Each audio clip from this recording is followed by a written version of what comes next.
Well, welcome to our Bible study here on Wednesday. This is actually, I guess last week was introduction. Let's just call it introduction.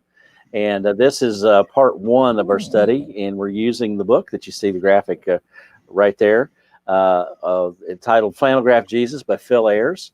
And I hope you've been able to get the book, and we've kind of got the link out a couple times for you. And if you don't have the link, it's okay. Our discussion is going to take you through. This is really going to be easily accessible. And tonight we're gonna. I don't want to introduce the topics just yet. I'm going to bring in the rest of the crew, and then we will talk about the topics. So hopefully everybody else's smiling faces will show up here in just a moment. I'm waiting for them. Okay, here we go. Hi, everybody, smiling faces. Hello. Hello, Okay. I had to unmute myself. Okay, I'm going to ask Kayla. Just tell us what our subject is tonight, and then we're going to probably have an icebreaker, get kicked off, and go. We're gonna get on the accelerator fast tonight. Okay. So for tonight, the two topics we're kind of covering tonight are Jesus is a friend and Jesus with a sense of humor. So if you have the book, we're not following the chapters, right along Chronologically. chapter 1 and chapter 5. So if you have the book, we're in chapter 1 and chapter 5 tonight. But it's going to be a fun discussion. I like this one. I like talking about friends and being funny. It sounds like a good one. It does sound like a good one. And also, before we start, let's bring up the graphic of our website, the portion of our webpage on our website, where you can, if you want to watch the introduction, the video is there. If you want to download the study guide, someone hold up we got a study guide in front of you there. Oh, one up. I'm watching. My study guide is on my iPad, so I don't want to hold up. iPad.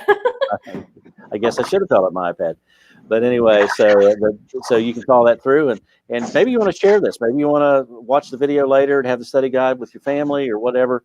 We're just putting it out there for everybody to be involved. So we're really excited, and we've asked Kayla to kind of take us through the study guide. So, what's our first question to get us started here? All right. Well, for our icebreaker question tonight, it is: share a funny memory you have of you and your best friend. So I'm sure we've all got plenty of these to pull from. Yeah, it'd be hard to pick just one. Yeah, so that's you all say something while I'm thinking.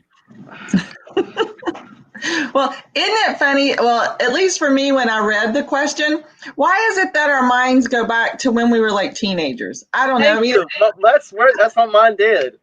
it did. I mean, immediately I went back to, in high school or junior high. And I just wondered why that was. Maybe because we thought things were funnier then, or maybe it's then that you use words like, you're my best friend. Right. I'm not sure. But yeah, memories of best friends. I mean, there's like so many. Where do you even start? I'm going to let Adam start to see like where we're going with this. Okay, so look, man, I'm gonna tell myself on a couple of things here. But it was funny for everybody else, but it wasn't funny for me. How's that? We like that. So Ace of Base was a group that came out in '92. So I don't know. I'm elementary. There was a song called You were in elementary school in '92. Yeah. I feel so old. I wasn't even born in '92. Oh my! I feel even older. Well, there was a father of 3, growing kids in '90. Anyway, never mind. Go ahead. Tell your story. There was a song called "I Saw the Sign" SIGN by Ace of Base, and it's outside. It was hot. We were on the playground, and I was trying to make a joke because someone said something about it was hot or whatever else, and so I broke out in the chorus, and the chorus goes, "I saw the sign," but I didn't say that. I said, "I saw the sun," and it opened, and I was singing it like really serious, and everyone just started laughing. I'm like, "Adam, you idiot! Like that's not the song." I'm like, "Yes, it is." And I started arguing. They're like, "No, it's I saw the sign." And I was singing it for like that whole year. I saw the sun, and then so I just told everybody, just like I am tonight, that in my defense, that if you actually did look at the sun, it would open your eyes. It would. Yeah, I like this. this one from Pam. This is funny. Read it for us. Says, okay, I promise this was the first memory that came to mind. My 16th birthday, I had a small party with 6 friends from church. With no money to actually do anything, we went to Walmart to play Walmart games. Halfway through the evening, one of my close friends dragged me to a cashier and promptly burst into tears, saying we had lost our pastor's daughter and begging the cashier to page her. I wanted to die from embarrassment and keep from laughing. It must have worked because, oh no, I can't see the rest of it. Because it says because pretty soon, and that's all I got. We're like in suspense. So if there's more to the story, Pam, you may have to type more because it stopped at pretty soon, Pam. Yeah. Pam is Be continued. Faithful participants from South America. That's where she's at tonight. So we appreciate her. You can't leave us in suspense, man. We got to know. Gotta know. Well, I'll tell a story. Just be real quick. You know, this is now telling my age. My friend from down the street and I decided we would build an Evel Knievel ramp in the backyard for our bike, and we were, and so I had this old camera.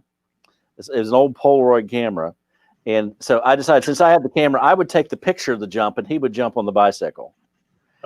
Trust me, I had the best end of the whole deal because it just. I'll just stop there. That's not, you know, all you know. Well, here's the end of Pam's story, Jess. I think you might find this interesting. Oh, I will. The captain was paging our friend Jessica Wagner, that's my daughter, to meet her babysitters up front. That's really cool. I'm gonna have to check with her.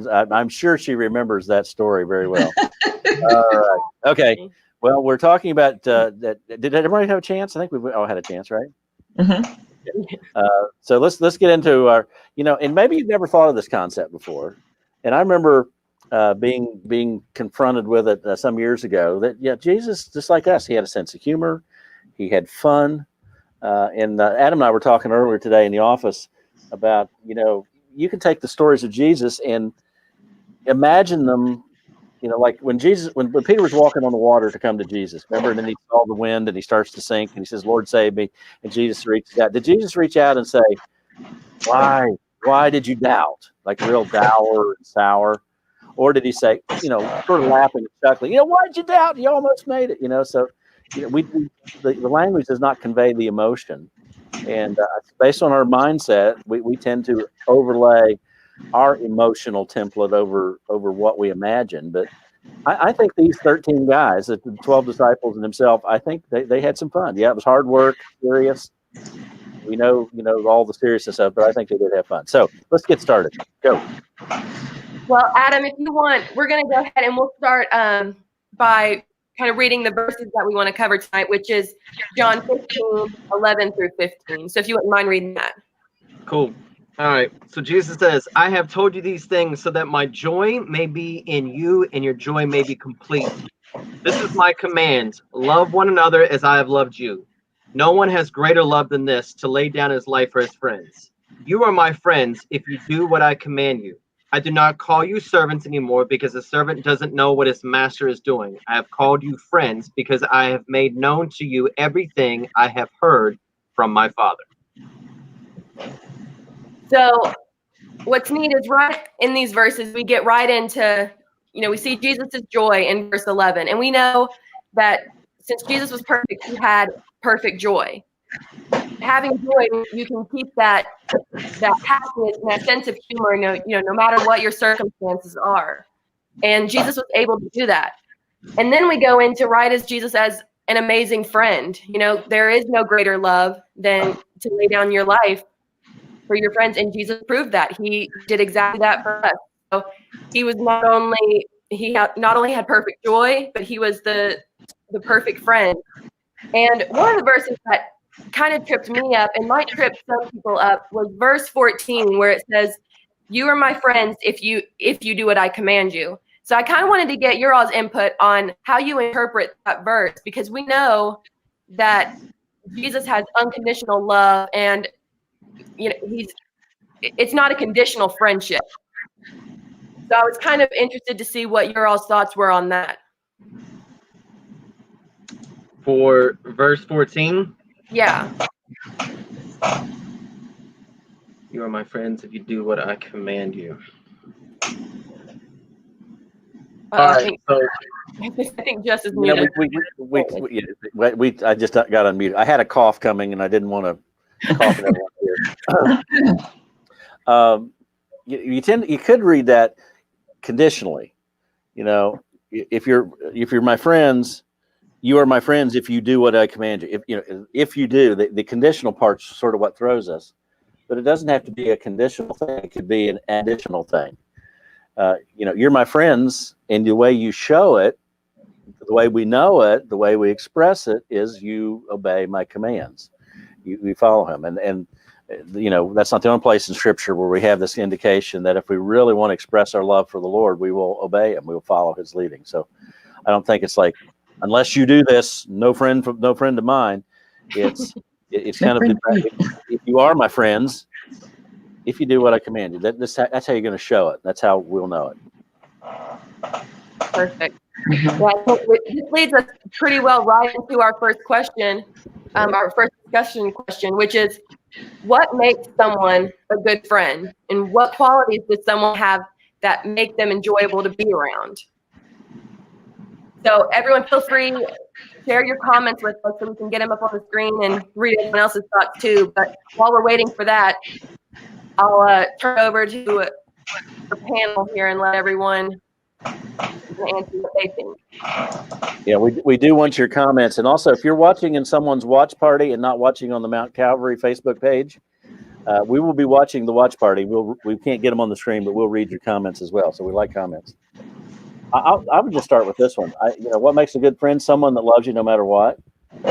It's that unconditional. They're going to love you when you're in a bad mood. They love you when you're grumpy. They love you when things are going bad. They love you when you're nice to be around. And I'm talking to people I work with every day that are here on the screen with me. And trust me, they have all seen all of the above multiple times. You just want people that they love you no matter what. We got each other's back. We pick each other up. So just love no matter what. And that's a rare commodity in the world. Yep. It is. And I think when you have some stuff in common with people, that common ground that can kind of bind friends together too. It's good to have some common ground and to laugh. Immediately again, at that icebreaker question, the first thing you thought of is best memory. Oh, it had to be a time when we were laughing. It's not like best memory, but it's time when we're laughing. Yeah, that's kind of my heart too. Go ahead, Adam. No, I was just going to piggyback off of what Patsy was saying. She said trust, faithfulness, mutual respect, and sense of humor. Man, I would also add to that someone who is also easygoing, right? Someone that's just kind of easygoing to have a conversation with, and someone who can listen well. I think that's like word for word kind of what I put was easygoing, good listener. This is on a different platform, but for Mindy writes non-judgmental. Yeah, I had that one too. Yeah. Yes. And that's certainly tied to the unconditional of it. Just tell me what you need. Tell me what you need to say. Express it. No judgment here. And Pam has one. Did you read that one yet? Go ahead. Yeah, Pam was saying, I think there's a big difference between being friendly to everyone and friend to everyone. A friend is someone you can trust with thoughts of your heart and trust you with theirs. Yeah. But is in verse 15, Jesus kind of covers right here where it says, so no longer do I call you servants, for the servant does not know what his master is doing, but I have called you friends, for all that I have heard from my Father, I have made known to you. So what I kind of got from that was, sharing stuff, being able to trust who you're talking to share everything with. You don't have to keep secrets from them. Someone who can make you feel comfortable, and someone who has a good attitude. It's no fun to be around someone who is just a Debbie Downer, just constantly. Sorry to all you Debbies out there. I was going to say, where did that expression come from? Like, Who was Debbie, man? Why can't it That be was like that was a Sally or TV, something? that was a TV character. So let's just moving on, Adam. We'll move on to To go back to what you said, I think this is important, Kayla, because sometimes we tend to believe, and I think I'm still learning this. I'm a slow learner, but sometimes we don't share. And Jesus talks about, I've revealed the Father, I've made it all known to you. I didn't hold anything back, the good, the bad, and everything. Mhm. From your point of view, it's all good, obviously, but sometimes we think, if I share this, they won't like me. Mhm. But really, it's when you open your heart, that's what bonds people together. That's what creates connection. And we men particularly are bad at this. I hate to admit it, but it's true. I think it's tougher for us to speak in the emotional and the heart, that sort of thing. But it really does draw people together, not push them apart. So go ahead. Someone's got a comment there. Yeah, Evelyn was saying a friend laughs with you, not at you. And that is true, although I may have to relook at my friends because I think some of them laugh at me too. So we have never laughed at you. Yeah, I'm gonna have to reevaluate some things. At least not today. I laughed at you, but it's all in good fun. It's all in love. I get that comment though. I understand that though. You want someone to laugh along with you rather than your misery and everything else. So Exactly. You got that. I don't know if you guys have heard the term frenemy, where someone who's like acts like your friend, but really they're just kind of out to stab you in the back, basically out to get you. Yeah. So you don't need someone laughing at you. You need someone who's going to laugh right alongside with you. amen to that. Yeah. But And really, you could go over that. I'm sorry. Go ahead. Were you going to go to the next discussion point? No, not quite yet. I was just going to say, in all those things you can find in our Lord. I mean, He loved us unconditionally. Say non-judgmental. I mean, He is the judge, but He came across trying to pull us up and pull us into relationship to Himself. He redeemed us through His blood. So all those things. He was a person that even when He taught, remember He talked about He's someone who has authority, not like everybody else. He was just this attractive quality about Him, and I think pleasantness and humor and that's all true.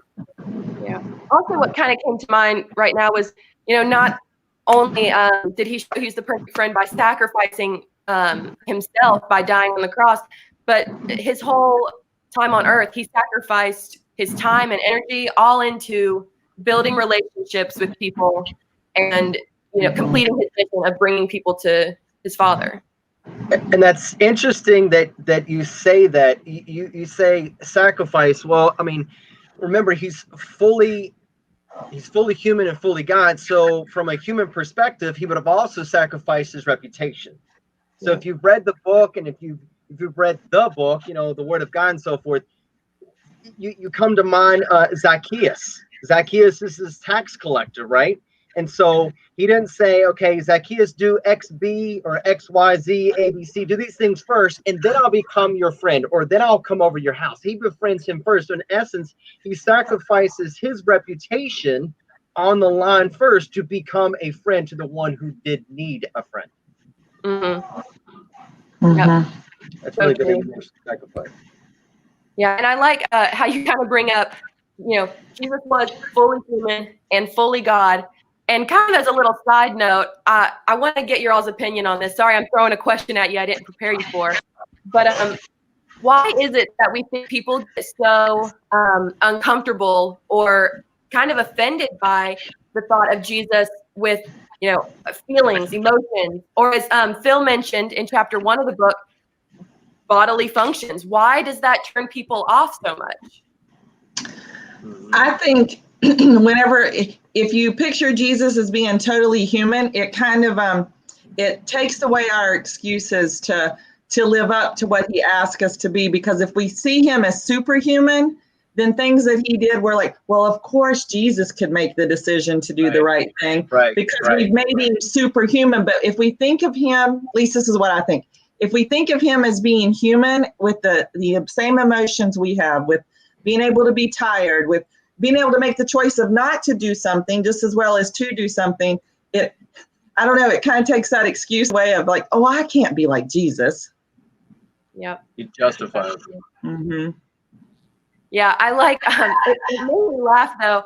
For those who have read the book, in chapter 1, Phil goes in to kind of just discuss Jesus. As a human, he had all the same feelings we have and all the same bodily functions. And he said that it made people uncomfortable. And, some people got very upset by him kind of sharing that, which I just find it didn't offend me at all. It blew me away because I never would have thought of it. I guess I just never, that wasn't the Jesus I pictured growing up. But it makes him so much more relatable and easy to, what's the right word? Just to be more intimate with him, because I can see him now as fully human, not just God or the superhuman, like what I pictured him as. Right. And I think sometimes if it just runs into our preconceptions, then we don't like it. You know, and we talked about this in the introduction last week when we had Phil as our guest. We've all, there's always more to learn. Every time I'm in I've been preaching through the Gospels for the last 15, 16 weeks on Sundays, looking at Jesus' miracles. And it's just this isn't new material. Many of these things I've preached over a long period of time and multiple times, but then there's always something that's just like, you still don't see that coming. So it's I think part of the convention, what we're used to thinking and seeing, and sometimes when we challenge that, we think something new can't be true. Yep. It's true. Well, let's go. We can move on to the second discussion question. And this one goes right along with one of our verses as well, which is John 15:15, the one I kind of read earlier, just that no longer do I call you servants, for the servant does not know what his master is doing, but I've called you friends. For all that I have heard from my Father, I've made known to you. So according to Jesus, the disciples are not just servants of Jesus, but friends. What are some differences between the two? I think there's a lot of differences between the two.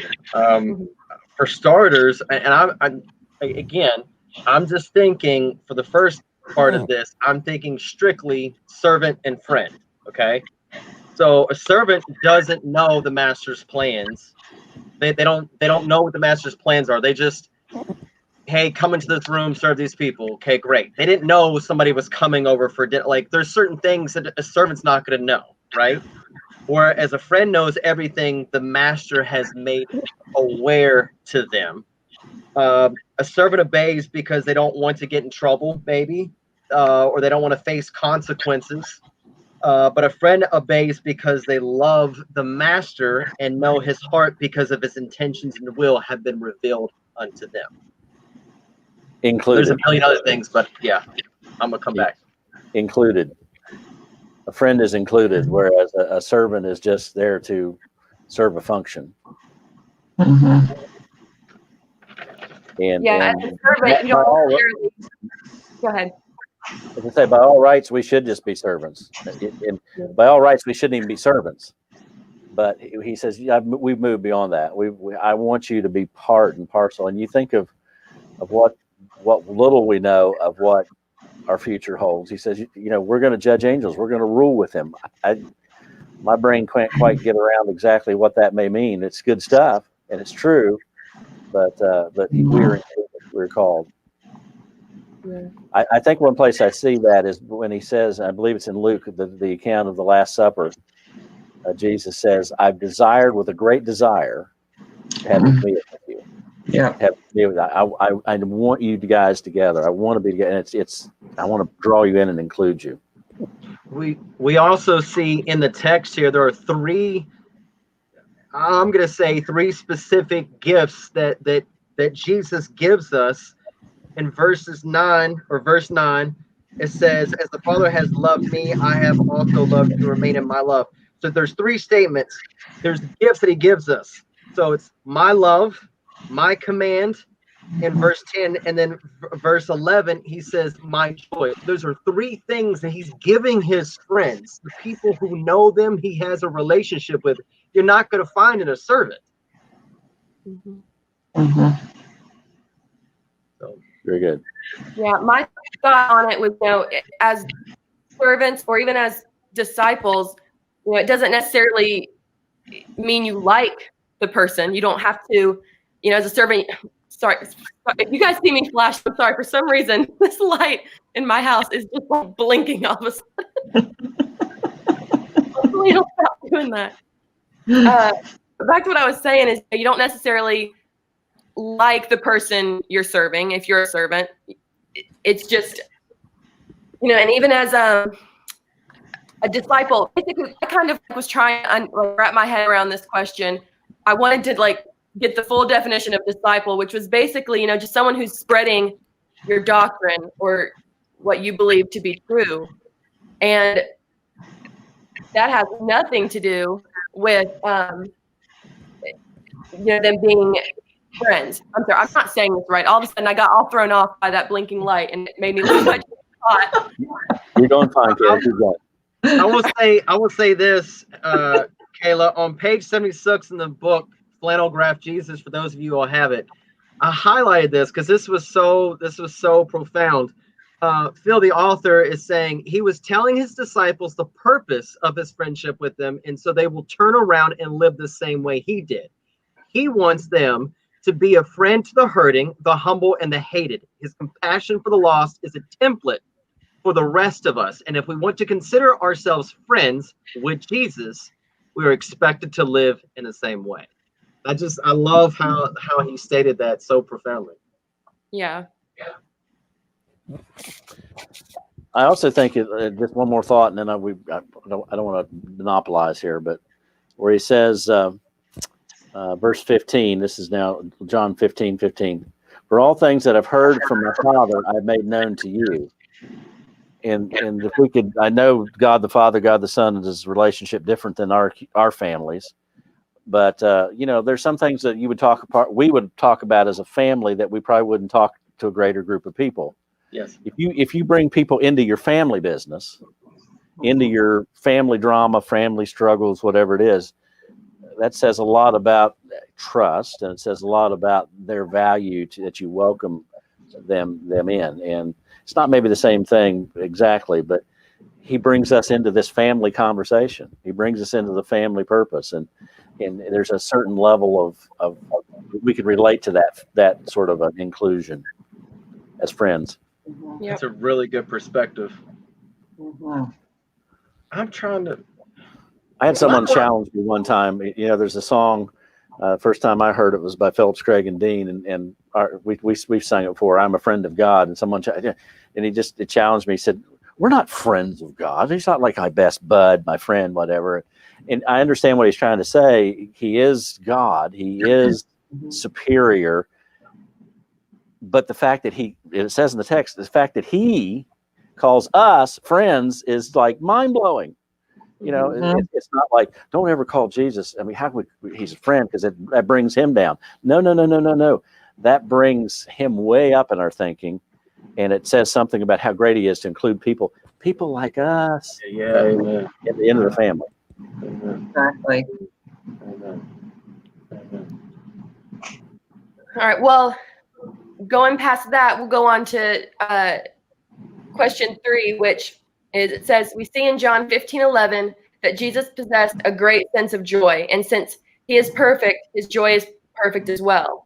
Do you think Jesus' playful sense of humor and easygoing nature is help or a hindrance to the gospel, and why? Oh, I think it's a help. Yeah. Everybody votes for help. Raise your hand. Yeah. When you're approachable and people can approach you about what you believe and what you're teaching, and not feel like they have to be judged, or they have to stand off or be like they're standoffish and stuff. Yeah. I'd be very interested to hear if anyone thought it was a hindrance, because again, that's how you build relationships with people, is, you know, through your personality and your demeanor. And yeah, so having a playful sense of humor or being easygoing, those aren't negative things. Those could only, in my mind at least, I can only see those as a help. And so, see, that's yeah, I agree with you, Caleb. But that's why I think this question depends on the holistic view of who Jesus really is. Meaning, if a person comes from a very rigid, a very strict background, whether it's be religious or non-religious, and they haven't taken the time to actually know the Jesus from the scriptures rather than from what such and such said, he said, she said, or I heard this, or I thought this. I think there is a point where they may not like the true Jesus based upon how they've grown up or whatever else. You know what I'm saying? Like, I think there could be a hindrance because it's like, I don't think I can see Jesus as fully human or humorous or whatever on that aspect. However, from a different perspective, someone maybe with the same background who does examine the scriptures on their own, not based on what he said, she said, or else, I think it would be extremely beneficial and extremely helpful for them to get to know him more personally. It would be a lot easier. So I think it just depends on the holistic view of where they're coming from. Yep. And also everything we say about the Lord is in balance. And Phil kind of hinted at this when we were talking to him last week. There were those people that he was not easygoing with. And those were the people who were prideful. God resists the proud and gives grace to the humble. Those are the people who were self-righteous and looked down on everybody else. Remember, woe to you, scribes, Pharisees, hypocrites, your whitewashed tombs. On the outside look great, inside you're full of dead men's bones. You travel the world to create one proselyte, but you're making them a child of the devil in essence. So I mean, but to the people who came to him with open hearts. I mean, think of the woman at the well in John 4. Here was this woman. First of all, she's a Samaritan who was an outcast to a Jew, and Jesus is in the persona of the role of a Jewish rabbi. And then she was an outcast of her own people because of the kind of woman she was. Right. And Jesus says, give me a drink of water, and why are you a Jew and so forth. And he just gently leads her to, if you knew who was talking to you, you'd ask him for water and he'd never thirst again. It's like suddenly she's captivated. Yeah, there's also I think Jesus said that with a smile on his face. I'm sure. Hey, if you knew who was talking to you, you'd ask him and you would have water, you never thirst again. Joy. Phil had hinted this in the book. Adam, I know you've got your book out, so you might need to make sure I'm saying this correctly. But what Phil was kind of talking about was how Jesus spoke Aramaic. He told, we talked about this last week, and that the Bible was later than translated to Greek. So some of the words and the way things were said may not come across correctly whenever you're reading through some of the stories. And one example that he gave of some witty banter between Jesus and this woman was in Mark 7:24-30, talking about a Greek woman who came to Jesus and was begging him to take this demon out of her daughter. And Jesus responds with, first, let the children eat all they want, for it is not right to take the children's bread and toss it to the dogs. But her response is, it's pretty witty and it's funny. And she says, Lord, even the dogs under the table eat the children's crumbs. And then he told her, for such a reply, you may go. The demon has left your daughter. So because of her witty comeback or her witty response to that, Jesus, I just like Phil said in the book, he must have found that funny and he liked that and healed her daughter. That and the translation, he was breaking it down as well too. A lot of times we read that in English dog and it's just like, oh my gosh, I can't believe, Jesus would respond to that, or she would even call herself a dog. And yes, there is some aspect of that of, Samaritans were called dogs and so forth, but the translation that there is some playful wittiness back and forth and so forth. So that is interesting. But I will say this though too, and just while we're in the book, just commenting back to the woman at the well, what Jesse was saying about her reputation. Man, I'm telling you, there's things I highlighted in these chapters, and you think of reputation on page 73. Bill says, so why does Jesus put his reputation at risk? Simple. He is a friend to those who need a friend. He is a savior to those who need saving. And he reaches out to people despite their circumstances and reputation. And that, honestly, hands down, that's the model that Jesus is talking about for us. If you love me, then do what as I do. Not based upon, well, I'll become your friend, clean up first, quit saying this, quit doing this, or whatever else. Be a friend. And it's interesting, we're on this this topic. I had a conversation with someone last week, and they have been coming alongside with a brand new follower of Christ, a brand new believer. They've been a believer for maybe like a month now. And a friend of mine was like, it's just funny because we're in conversation, and because of the culture, and sometimes the other individual just doesn't know, right? This is the first time hearing the gospel. This is the first time they had a relationship, 1 month in or whatever else. They kind of still say certain things and still kind of do certain things. It kind of takes our friends back a little bit, like, and they're just like, all right, we got to keep walking beside. We got to keep walking beside. Yeah. And it is so true that humor does not transcend language and culture very well. Mm-hmm. I suspect that there's a lot more humor in the gospel narrative than even we've been able to ferret out. I've had the experience multiple times of preaching in English, being in another country, preaching in English, and having my words translated into whatever language that the hearers are listening in, and sometimes you get caught. I remember one time I was talking about where Jesus is the way, the truth, and the life, and I said I used the word way, and everybody and suddenly the translator and all the Cantonese speaking people in the room started talking to each other, trying to figure out what it was I was saying, and I said, how about we say path? And then suddenly, oh, okay, yeah, we got that. and humor is even more nuanced than just a word or an idiom. Mm-hmm. And so especially when you're speaking that has to be cross language, you better not try humor because and I love using humor in conversation and in teaching. It's just not going to work. And so I'm very convinced there's probably a lot more humor here than we have ever detected. Exactly. Yeah. And that whole first chapter of the book, there's plenty more examples that Phil gave of times where it just didn't translate correctly. Adam had kind of mentioned one when we were all discussing earlier from the book about the word. What was the word? It was latrine, or it was supposed to be basically our word for toilet.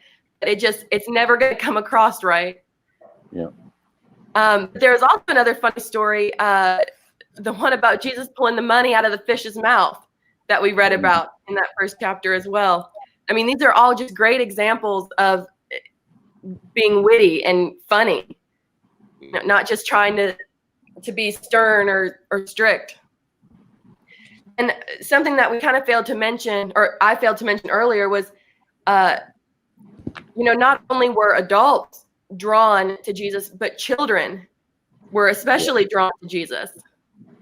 So think about it. For kids, you're not going to be drawn to someone who's stern and very strict and doesn't smile, and they're going to want to be around someone who's fun and exciting and smiling. So it's just all these, plenty of examples of Jesus as friendly, with a sense of humor, with all this just perfect joy that he has. Personable, welcoming. Yes. Yeah. Joy to be around. Yep. Kind of creates that atmosphere.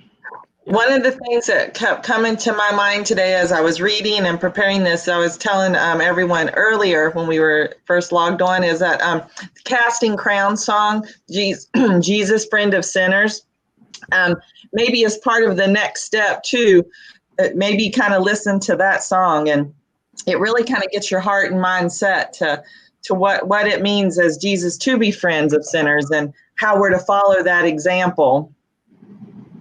Yep. Very good. Yeah, and since we're made in God's image, it's almost like He's given us a sense of humor. If we're made in His image, that only goes to show, He also had those same characteristics. Yep. Yeah, I did go back to and I was trying to look it up here just to refresh my memory, but about the fish, and Peter's the one having the conversation about paying the taxes and go catch a fish. And in Peter's mind, up till he became a fisher of men, his livelihood was coming out of the sea. It's coming out of the sea. And I think it just was like, surprise, here's a coin in the fish's mouth. I think it was just like, this had to be a story that Peter, fishermen love to tell stories, about all the fishing exploits. I mean, and Peter had multiple ones with Jesus, 2 miraculous catches of fish, the fish, with the coin in its mouth. And it just, you almost think you're going to hear little trumpets go ta-da when they pull the coin out. It's captivating. And maybe I'm the only one who thinks this, but do you ever wonder though, like at nighttime, so they're sitting all around the campfire, and I don't know, Jesus gets up and maybe goes somewhere or whatever else. Peter's like, "You'll not believe what happened today," right? And they're like, "What?" And then Jesus comes back to the campfire, and they're like, "Hey, I need some money too. Let's go fishing. Let's go to the lake now." Yeah, and Jess, you had hinted at this when we first started. There's no convincing me that 13 grown men did not goof off at some point and have fun and play games and have inside jokes with each other. I mean, that's just, it's to be expected. We all have. Yeah. And there's a certain, even in teaching something serious, there's a certain playfulness of leading a student along to a moment of discovery. I know Lisa and you, Kaylee, you experience this with children you're teaching, just that moment where you can get them where they have an aha, and it's just maybe it's not, fall down, slap your knee funny, but it's joyous. It's just a special moment. And I know you do it with adults as well, Adam, and small groups and discipleship and even preaching. Joyous is the word. There you go. Yeah. Great for Finn. Well, and this kind of leads us right, we'll just go right into our next step, which is, that sometime this week, we just need to take some time to think about who we can make sacrifices for in order to show them your love and friendship, which is exactly what Jesus did for us. He said, again, like we were talking about, he sacrificed his time, his energy, and himself to prove that he was, the perfect friend, the perfect savior, and that he had perfect joy. I got 2 practical ideas already for this week. So I'm gonna be doing. You're ready to go. You're loaded. I just want to go back to verse 13 from our reading today. Greater love has no one than to lay down one's life for his friends. So you think, the question, or the next step I should say, talks about sacrifices. Jesus is the overwhelming, hands down, supreme, ultimate example of that in what he's done for us. That's our motivation. Now let's go find those ways to show love and friendship. Yes. Exactly. But yeah, I know that there's going to be plenty of practical ways we can do this this week. I know there's always ways.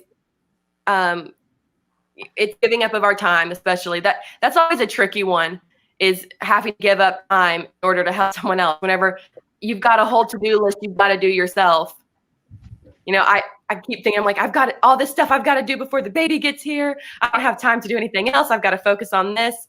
But, it's good. We got to step back and realize, just like Jesus's mission on earth was pointing people towards the Father, that's our mission here on earth, is pointing people towards the Father.